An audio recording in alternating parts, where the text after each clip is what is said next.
Welcome back, guys. This is part 3 of the Stellar Robotics 2018 CAD class final project, which is a sheet metal drivetrain. Alright, so last time we finished the frame. The frame is completely done except for possibly moving the inner drive rails and lightning patterns. Oh, and we gotta have mounting holes for the gearbox, which is actually what we're going to work on here first.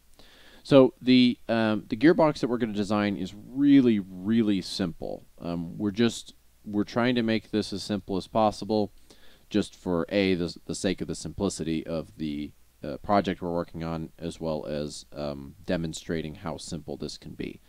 So basically, what we're going to do is we're gonna have this middle shaft. And actually, we're going to have to modify this. We're going to have to replace this assembly with one that has a hex bearing in the middle. I didn't notice that earlier, but we'll do that. That'll be okay. Basically, what we're going to have is we're going to have standoffs that come off the inner plate, and there's going to be another plate that's just kind of a small plate in here. Basically, that plate will have a bearing hole in the middle, which will support the other end of this shaft. The shaft will be triple bearing. There'll be 3 bearings on the shaft, but there's enough slop in the bolt holes of this bearing here and the standoffs and everything that we should be able to slide everything together, keep it loose, kind of rotate it a few times, tighten it up, and we won't have any binding at all. Like I said, Stellar Robotics has run a setup like this before, and it's not an issue. Some teams are very wary of putting more than 2 bearings on a shaft. We've done it a whole bunch of times and haven't had any issues with it. So here on a drivetrain where we want the shafts to have a lot of support, adding that extra bearing is only going to help us. So basically, anyways, we're going to have this little plate out here. The plate's going to mount the motors, and there's going to be one large-ish gear on the actual wheel shaft, just right on the other side of this plate. One largish gear, and then the motor will have a small pinion on the motor shaft that will attach to that gear, and there'll be another motor on the other side. So 2 motors with small pinions on the shaft attaching to one large-ish gear. Now, let's start a new part. This is going to be the gearbox plate. It'll be a 1/4 inch thick. All right, so the middle feature of the gearbox is going to be a 1 1/8 inch hole. This will be for the bearing. So this bearing hole here will line up with these bearings here. So that's what this is. So then on this shaft, we're going to have a 60 tooth 20 DP gear.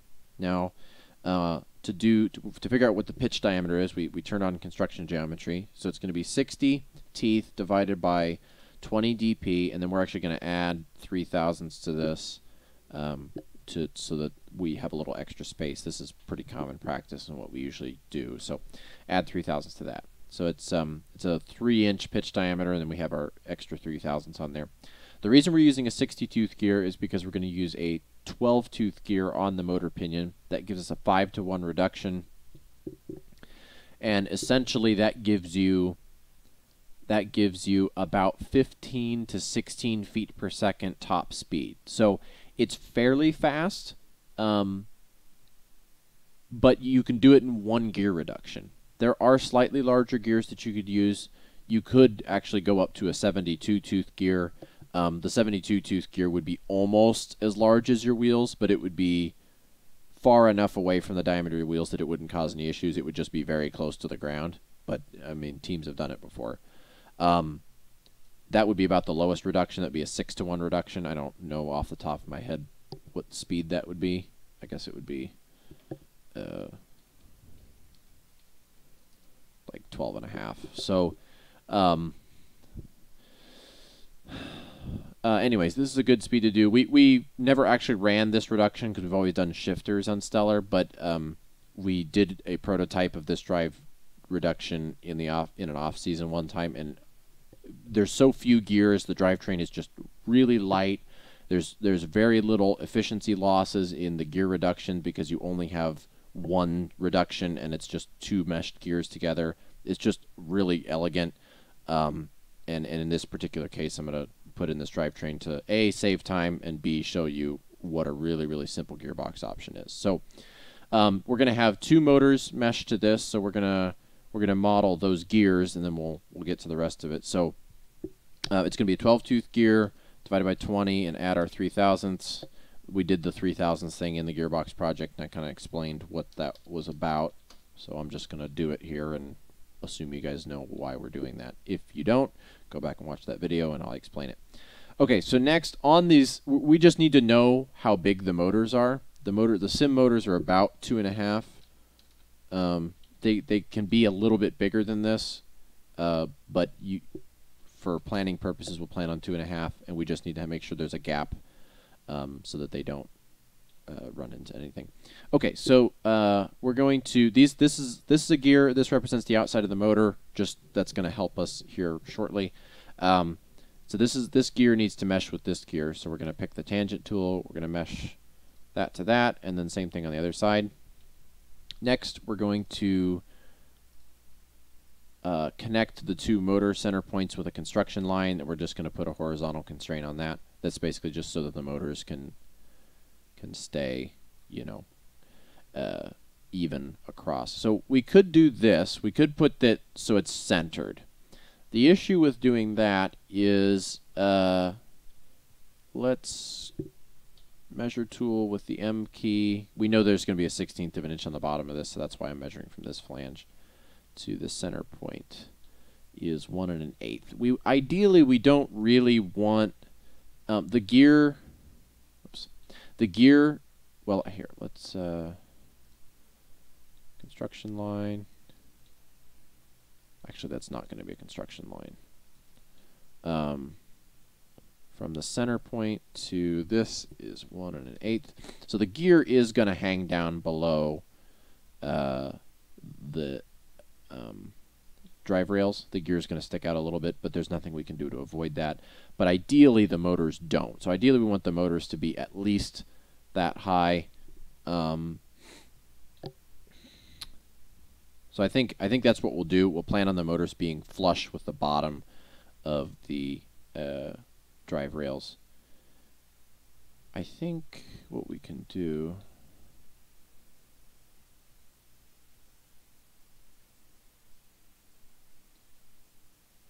I'm just thinking here. Okay. All right, so this represents the bottom of the drive rails. We want the motors to be flush with the bottom of that, so we're just going to do a tangent constraint from one motor to the other, and because this other motor is constrained with this line, we don't need to do it on the other side. All right, so now we need the motors have a little hub on them, and these are sim motors. We'll download a CAD model for these in a bit. They have a little hub on them, so basically we need to add a hole. Turn off construction geometry. We need to add a hole here. The hole diameter is going to be 0.755. That gives you enough clearance around the hub that it's just a really nice slip fit. So 0.755. Okay. The pinion will be attached to the motor shaft, so we don't need to worry about any bearing holes or anything for that. Okay, so next, what we're going to do is there are 2 holes in the motor. The motor has 2 holes, and they're centered. The holes are 2 inches apart. So I'm going to create a construction line 2 inches apart. Then I'm going to click the constraint or the coincident constraint, constrain the center point to the center point of the motor. Now we can rotate the motors whichever direction. So the holes pattern doesn't have to be vertical, doesn't have to be horizontal. It can be whatever we want. I'll get a little bit more into that here in a second. We're probably going to end up just going vertical with it, frankly. Yeah, we're probably just going to go vertical with it. Okay. So next,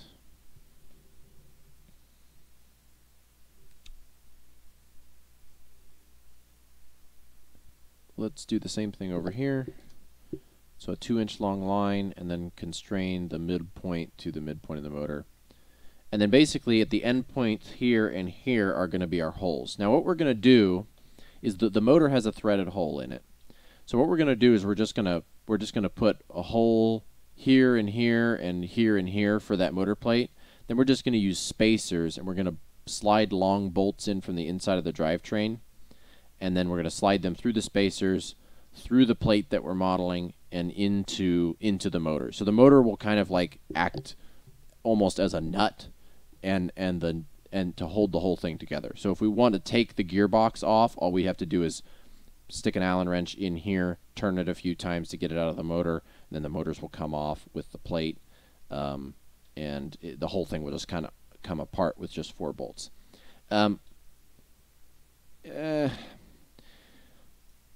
It's a little bit, it causes some accessibility issues because we have to be able to get an Allen wrench on here if we want to take the gearbox apart. Ideally, we wouldn't have to do that. However, it also saves us some other problems. Well, it saves a lot of weight, saves some space. It allows us to not have to pull the whole gearbox off as one unit. It allows the gearbox to be taken apart in place. I'm not going to get into that a whole lot. This is just kind of how we're going to do it. So I just want you guys to know there's other options available for how we could design this. So anyways, vertical constraint, we're just going to line these up vertically. If there's going to be standoffs here, or I should say spacers, they're not actually standoffs.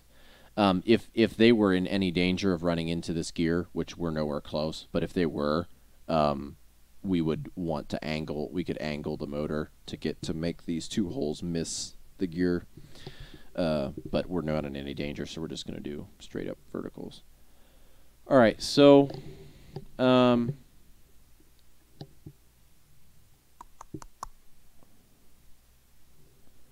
next we're just going to model circles for the clearance holes. So there'll be 0.201, and then I'll just use an equals constraint to size the other 3. So click, click, click, nope, click, click, click, and click. All right. So next what we're going to do is we just need to make an outside shape to this gearbox. So what we're going to do is you kind of want to support the whole face of the motor. You don't have to, but it's a good idea to. So we're going to bring our edge of our plate around to match the outside curve of the motor. Then we're going to bring it straight across the top, and then we're going to bring it around to curve on this side. So we're going to create an arc from the center point of the motor to just kind of arbitrarily out here. Then what we're going to do is we're going to grab a coincident constraint and attach the end point of this line to the end point of the arc, and then the same thing over here. Then we're going to grab a line, and we're going to connect these 2 up here. Then we're going to do a tangent constraint, and I believe it's horizontal. Yeah, so we don't have to do a tangent constraint over here. All right, so next let's finish the sketch. Let's extrude this out 1/4 of an inch. We'll set the material to aluminum 5052H38. We will probably add some lightning holes to this, some lightning holes in here and in here later, but for now this is going to be it. So we'll go ahead and give this a save. Alright. Okay, before we move on, let's get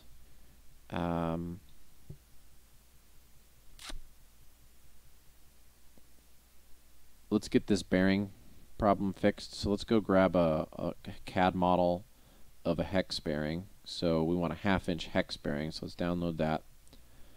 Show that in the folder, cut that out of there, go to our Google Drive, drop that in the Drivetrain folder, close that, go back to Inventor, we'll bring this in, it's hex, yep,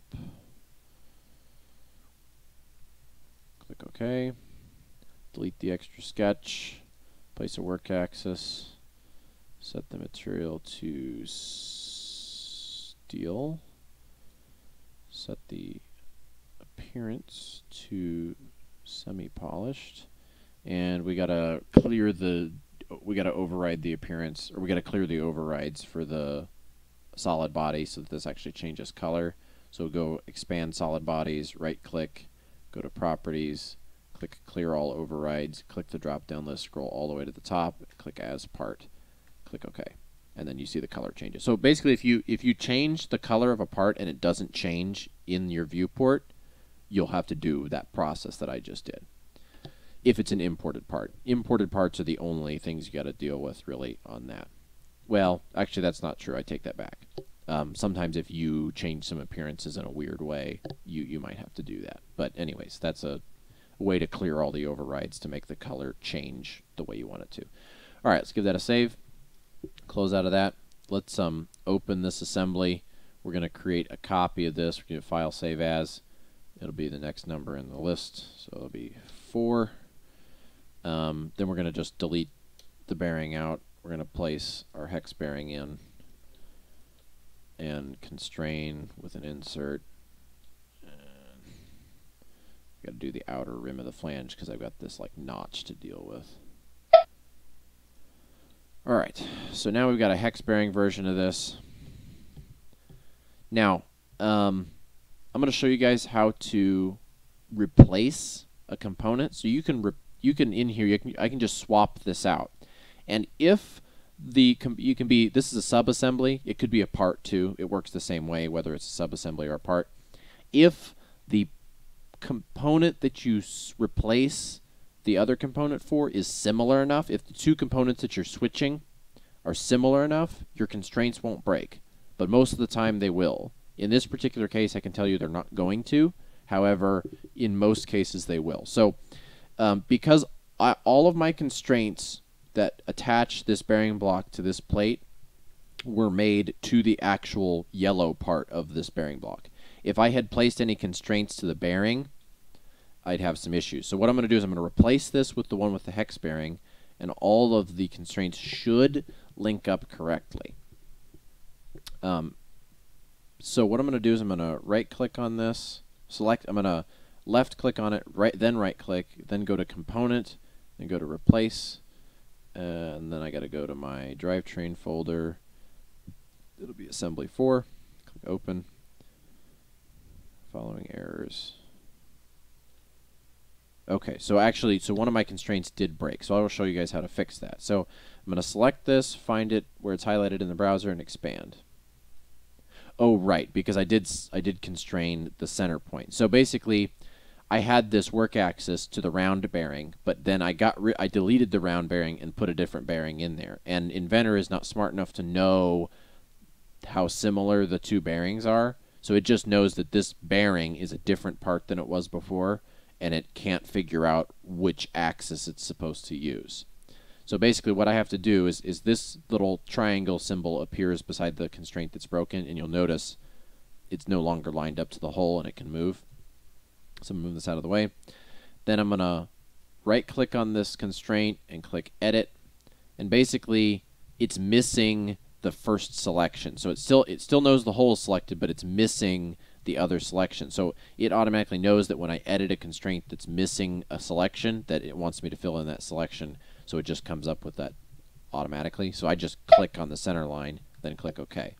Because the other component in that constraint was already picked, I didn't have to pick two things. I just had to pick the one thing that was missing. So if you know what you're doing and you plan ahead, constraints are pretty easy to fix like that. It really is fairly complicated, so it's okay if you don't understand this right away. It took me a lot of practice when I learned CAD to really get my head wrapped around exactly what was going on in a lot of those cases. So it's okay if you don't get it right away, but stick with it. It's important to know how to fix problems like this rather than just letting all of your assemblies have all kinds of errors and stuff. Fix the errors when they come up. Learn how to do it. You'll have so much of an easier time doing CAD if that's how you work. All right, so now we're going to come over here and do the same thing, and that one constraint's going to break again, so we'll have to do that fixing thing again. So replace, pick our hex bearing one, click Open, click Accept to the error, move this out of the way because the constraint's broken, find it in the browser, expand it, right-click on the broken constraint, hit Edit, click the center line that we're missing, click OK. All right, so we're all back. All of our constraints are happy. We've got a hex bearing in the middle, round bearings everywhere else. All right, we've got this guy here. So let's go get. We need a bunch of off-the-shelf components for this. So let's let's start with the easy one. So let's start a new assembly here. This assembly is gonna be the gearbox itself. So we're just gonna have the one plate. We're gonna ground that at the origin. We'll put the motors in here later. We're gonna put a round bearing here in the middle. So round bearing, rotate it once by the x-axis, place it down, go to constraint, go to insert in the hole. Okay, so that's all we can do now. We gotta save this, give it the next number in the series, and now we've got to get a motor, and we've got to get the pinion, the small gear, and then we've got to get the big gear. So we got to have 3 files, and then we're gonna have to model the spacers for this. All right, so let's go to motors and electronics, sim motor. This is the motor we're going to use. So we're going to go to CAD files, sim motor, download that. All right, so next we need, under motion, we're going to go to gears. We're going to scroll down to sim motor gears, which is the motor we have. It's going to be a 12-tooth. We're going to do a 12-tooth gear. They have aluminum and steel. We're just going to use the aluminum ones. So we're going to CAD files, 12-tooth aluminum spur gear, 20 DP. The 20 DP will be important later when we're picking out the big gear. So we're going to download that. Then we're going to go up to motion. We're going to go back to gears. And we need 20 DP gears, but we need a half-inch hex bore. So 20 DP half-inch hex bore. So these will mesh with the sim motor gears, but they have a hex shaft, which we'll drive our wheels with. All right, and I said we were going to use a 60-tooth gear, so we'll go down to the CAD files. Scroll down. These are steel gears, so we want aluminum gears. Scroll down till we find 60-tooth aluminum spur gear, 20 DP. Download that. All right, so now we'll show this in the folder. We'll select all 3 of these, cut those out of there, go to our Google Drive. Oops, not the temp folder, the CAD folder. Fall, CAD class drivetrain. Paste those in there. And the 2, we haven't imported the pulley yet, but the 2 bearings we're done with. I'm just going to delete those just so we don't get a million step files in here. Once they're imported, you don't need the step file anymore unless you accidentally delete the part and need to reinsert it. Okay, so let's open this up. Let's import the sim motor first. Click OK. Should come in. Delete. Alright, so it comes in all gray. The motor actually looks like... Well, now it's taking forever to load. The middle part's black, the other part's aluminum, and we're not going to worry about the shaft being steel. We're gonna make the whole, we're gonna color the whole thing aluminum, and then we're gonna override this middle part to be black, just to make the motor look a little nicer. So let's go back to this. All right, let's we're not going to change the material. We're just going to change the appearance to be, click A, aluminum flat. Then you can override specific surfaces on a part by clicking on them and then changing the appearance up here again, and it won't change the appearance for the whole part. It'll just change the appearance for the parts that you select. So I'm going to click on that, and then I'm going to go up here, and I'm going to go to G for glossy black. So now that looks more similar to that. So it'll just look nicer in our CAD model. Next, we're going to create a work axis through the middle, kind of like we usually do. The other thing is, if we go to this and go down to the bottom and go to weight, we can see it's 2.8 pounds. So if we go back to Inventor, we got to override the weight of this thing. This is the reason we're not setting the material, because the material doesn't help us figure out the weight, which is really what we care about. So we're going to go to the browser, we're going to right-click, we're going to go to iProperties, we're going to go to Physical, we're going to Update. Then we can see it thinks it's like 0.8 pounds right now, but it's actually 2.8 pounds. Then we'll click Update, and now we've overridden the mass. So now this motor will calculate in Inventor as being the correct weight. All right, let's give this a save. We'll close it. Let's bring in our other files. So let's open this up. Let's bring in our 12-tooth pinion gear, which goes on the motor shaft. Click OK. Delete the extra sketch. Place the works axis in the middle.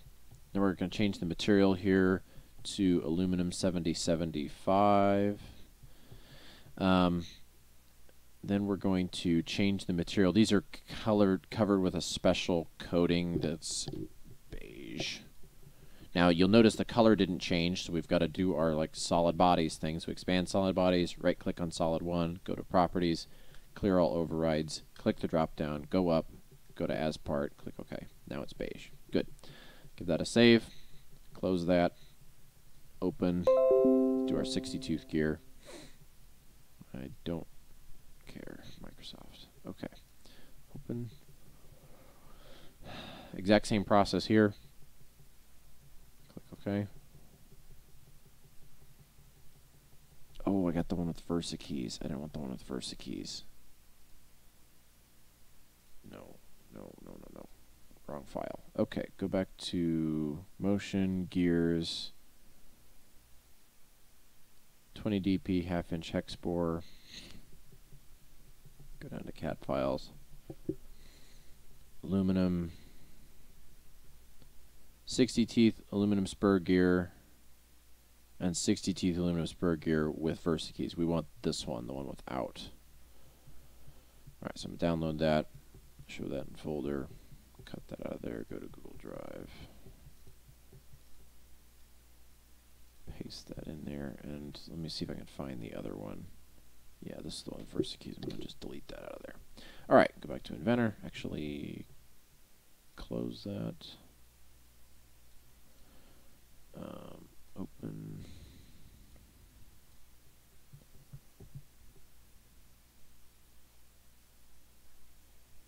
Alright, click OK.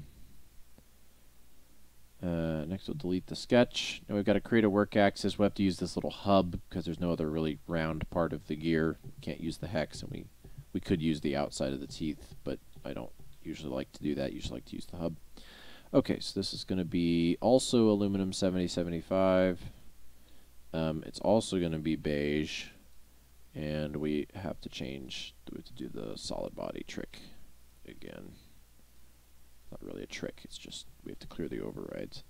Alright, so that's good. Give that a save. That's all our parts. Alright, let's put the two motors in here. So let's grab the motor, we'll turn it. The holes, you can see the two mounting holes are vertical. That's good. So we're going to constrain. We're going to do an insert.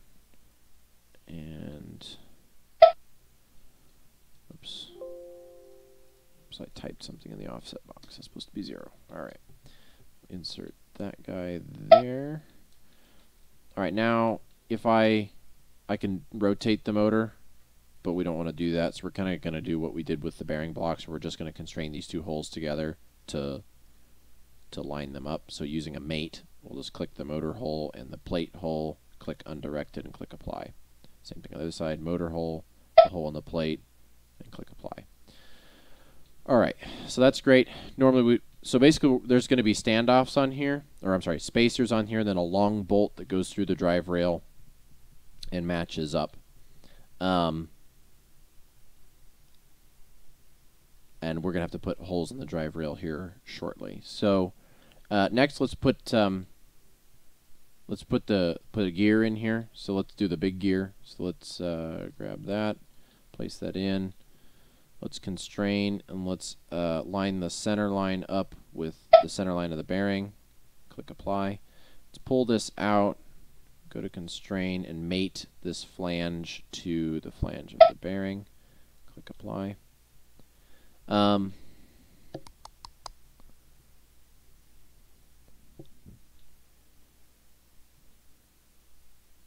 Yeah, that'll be okay. Alright, so next we got to put the motor pinions in. The motor pinions are quite a bit wider than this, so we kind of don't have to worry too much about how they're positioned front to back on the motor shafts, so we'll just kind of pick a position and put them there. So we need one for each motor shaft. We will constrain the center axis of the gear to the center axis of the motor. And then we're just going to flush this back face to the back face of the gear. So you don't...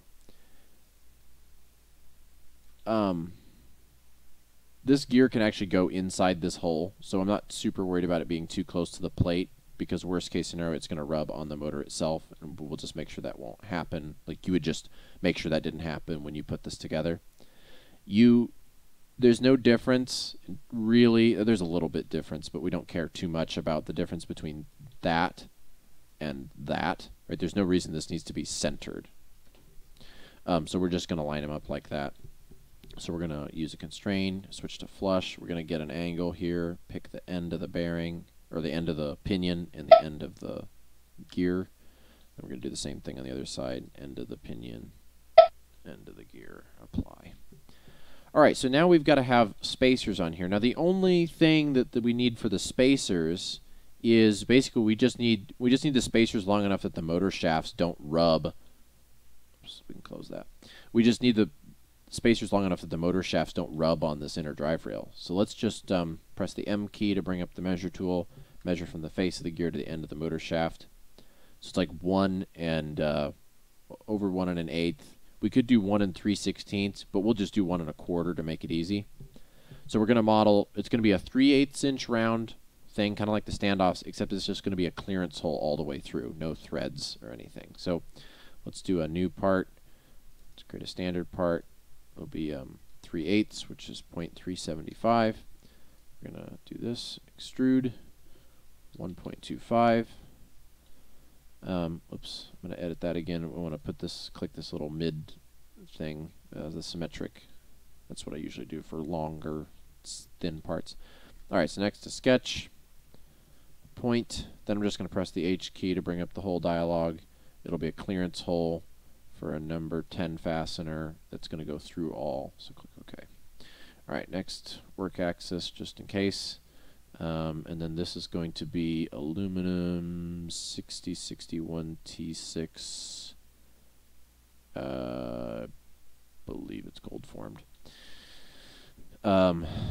Next, we're gonna change the color of this because this is done. We're finished modeling this, so we're just gonna set this to. Oh my gosh.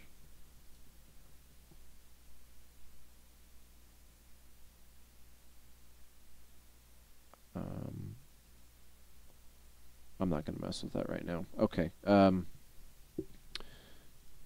I got to figure out what's going on with my colors. I should be able to see them across documents, but I can't for some reason. So I got to figure out what's going on with that. Okay, so we're just going to give this the next number in the list, which will be 7. Close that. We're just going to place 4 of them in here. We're not, like I said, we're not doing fasteners just yet, so that we're just going to kind of line them up with the hole and do it that way. So we will constrain, we'll use an insert, and we'll just grab the end of this and the edge of that hole. That will kind of attach those two and these two. Alrighty, so you'll notice standoffs nowhere close to any of the gears. If the standoffs were close to the gear, or the spacers were close to the gears, we'd have to worry about that, but we don't.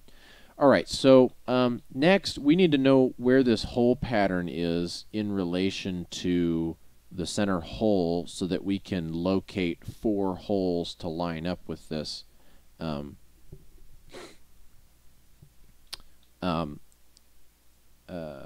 to line up with these standoffs on the inner drive rail. So let's open the inner drive rail.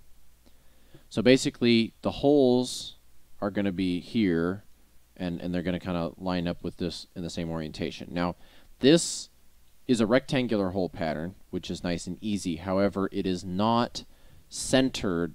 This rectangle is not centered on this bearing. You'll notice more of the gear is sticking out the bottom than the top. This is shifted upwards, and that's just to get the motors up high enough.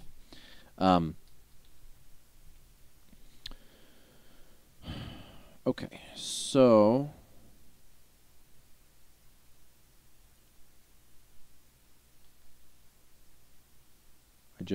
I was just thinking about a potential problem. Well, we'll cross that bridge when we come to it. Okay.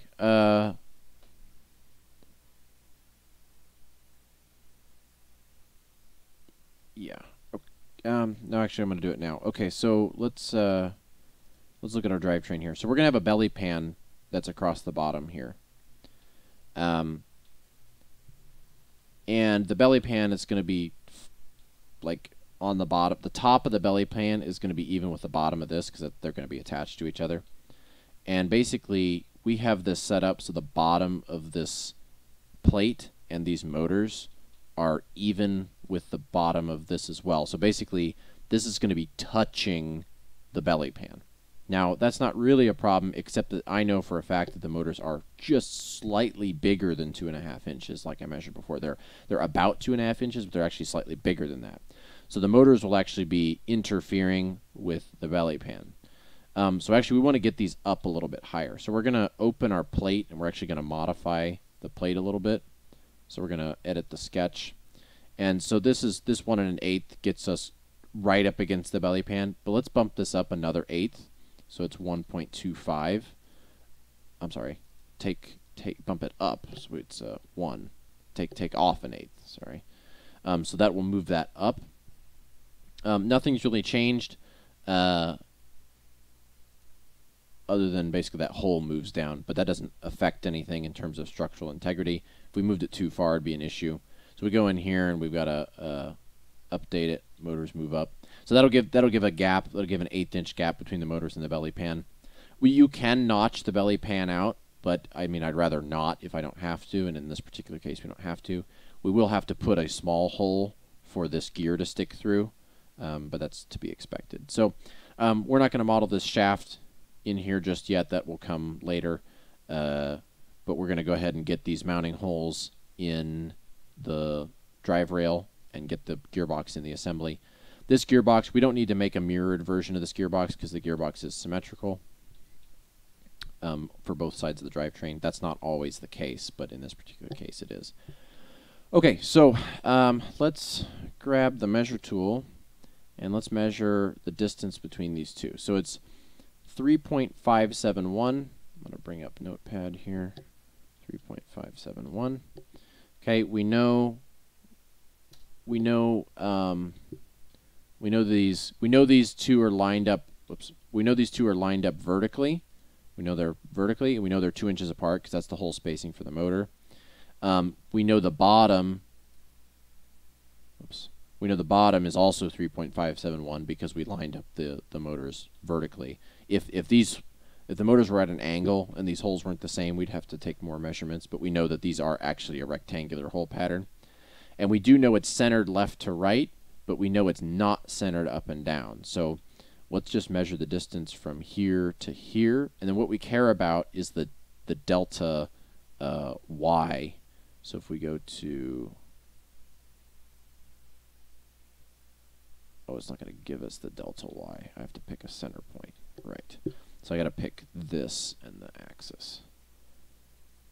Center distance delta. So delta y is what we're interested in. So this green one. So it's 3/4 of an inch. That is nice and easy. So 0.75. Okay, so let's go here and let's create a sketch on this inside face. Now let's create a rectangle, construction rectangle, not a center point rectangle. It's 3.571. Oops, 71. Can't type.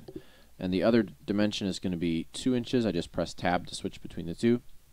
All right, so we know that this is centered left to right on this hole. So let's project the hole, and let's use a vertical constraint to find the center point of this rectangle and line it up with the hole. So now it's centered left to right, which is correct. And then we know that the bottom holes are 3/4 of an inch below the center of that shaft. So we'll dimension from this bottom line to the center of that hole. That'll be 0.75. Ooh, that's really close to the bend. Huh.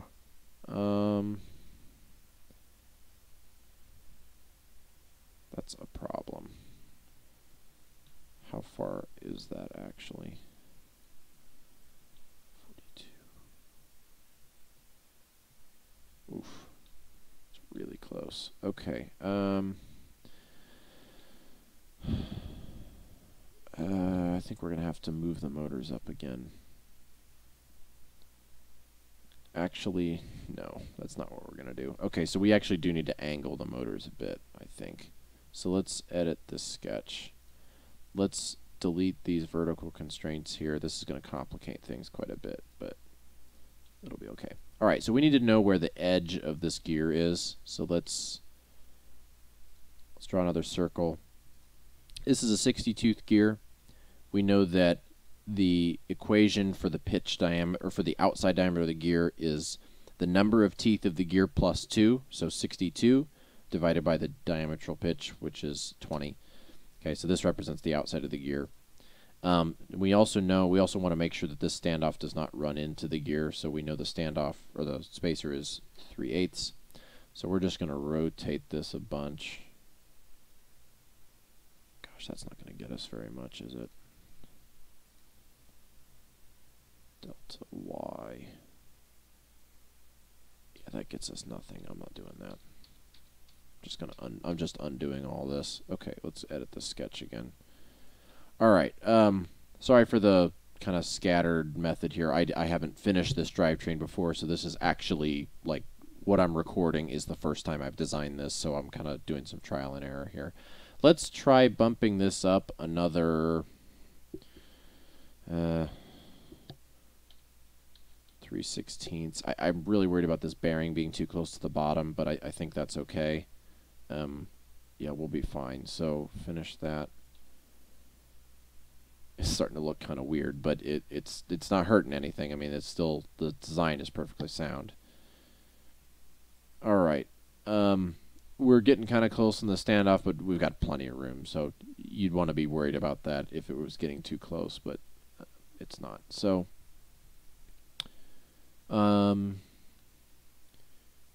yeah, so we need to remeasure this width because it's not the same anymore. So it's 3.498. Oops. 498. Wow. 3.498. And then from here to the center line, delta Y is 563, which I know is just 0.5625 rounded, because it's in 16th inch increments, so I know that was just rounded off. Get rid of that. Okay, so we know that this is 3.498, and we know this is 0.5625. Now I got plenty of room. We need to have a screw head in here, and the edge of the screw head needs to not catch the bend. So this is where we want. So let's throw our points down. There's other things you could do to solve this problem. You could notch the bend and do other weird things, but we're just trying to keep this simple. So let's finish the sketch. Let's go to a hole feature. This is going to be a clearance hole for number 10, which has already been selected, so we'll click OK. So those are our holes. So let's give that a save. Let's go back to our drivetrain assembly. So you'll notice, here's our holes. There's no holes over here, though. So what we have to do is we have to go up and click this orange lightning bolt button. Click that, and it updates the parts. And you'll notice the holes appear over here because this is a mirrored part. So we had to update it for the mirrored part to update. You'll also notice there's no holes in the outside drive rails because this is a copy of this part. It's a copy. So we're good. We can put the gearbox in now. We're not going to worry about the center shaft just yet. We'll do that probably in the next video. We're not worried about fasteners just yet. I'm not sure if we're going to do those at all, but yeah. So let's place.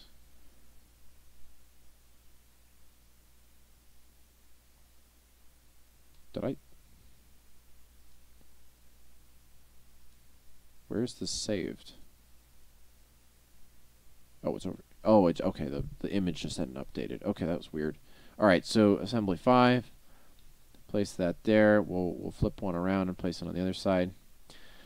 All right, so let's constrain the face of one of these standoffs to the outside here. Same thing over here. Let's line up the work axis of this bearing to the work axis of this bearing. Set to undirected. Work axis of this bearing to work axis of this bearing. It's still on undirected. All right, so now I will bet you if we try to constrain these holes together, we'll get an error. Let's try it. So go to here, undirected, hit apply. Yeah. And the reason for that is I just went and measured it. So I'm rounding this 3.498 to 3 digits, but it's actually like, 20 digits long or something. It's probably 32-bit floating point, so it's probably, 6 or 8. But basically, I'm rounding to the nearest thousandth of an inch, which is not actually close enough for Inventor. So Inventor is saying, wait a minute, I can't actually line these two holes up perfectly. I might be 100,000th of an inch off, and Inventor cares about that. So we don't care about that, but Inventor does, so it's giving us this error. So when you do weird things like measure and then put in holes that are supposed to line up with holes that aren't defined dimensionally, basically you're going to get this problem. Not an issue. I mean, when we laser cut this out, these holes will line up perfectly. They will be perfectly lined up. But Inventor is so precise in its calculations that to Inventor, these holes are a mile off and they can't actually line up. So we're going to have to constrain this a different way. Really all we care about is right now this can spin. So we just want the top of the gearbox to be level, basically facing up. So what we're going to do is we're just use an angular constraint to fix this problem. There's a number of other ways we could do this, but that's what we're going to do. So we're going to go to the constraint tool, we're going to go to the angle tool, we're going to go to this first option, the directed angle. We're going to pick the top of the gearbox and the top of the drive rail. It'll just line those up so they're facing the same direction, and click apply. We're going to do the same thing over here. You got to be a little careful when you're using angle dimensions because they can cause some problems, but in this case this is a perfectly valid use of an angle constraint. Okay, so you'll notice if we zoom in on this, the holes line up here, the holes line up down here, and the gearboxes they both fit. Some smaller robots, you have to worry about the space between the motors. You probably noticed on the model of Arcturus's drivetrain, the motors are pretty close to each other. Yeah, there's not a lot of room in here, and this is even a fairly wide drivetrain. We had some extra width because we had these huge wheels on there. That was more of just we felt like doing it, so we put huge wheels on it. We didn't really have a good reason to, other than traction, which it had crazy traction, but we didn't need that much traction. But anyways, we put huge wheels on it. We could have put thinner wheels and moved the drive rails out, and then we would have had more room. But basically, you had to kind of angle the motors to get them in so they didn't hit each other when you were assembling them, but it wasn't that bad. All right, so we've got gearboxes, we've got frame, we've got bearing blocks. Next, what we need to do is we need to put in... we're going to end this video here, but the next video we're going to put in wheels, we're going to put in sprockets, or I'm sorry, pulleys. I always call them sprockets. We're going to put in pulleys, we're going to put in wheels. After we do that, we'll see if these drive rails are positioned correctly or whether we need to move them in or out. And then the last thing we'll do is model the shafts, and then that'll be the end of the drivetrain. We'll have to model the belly pan, but that'll be easy.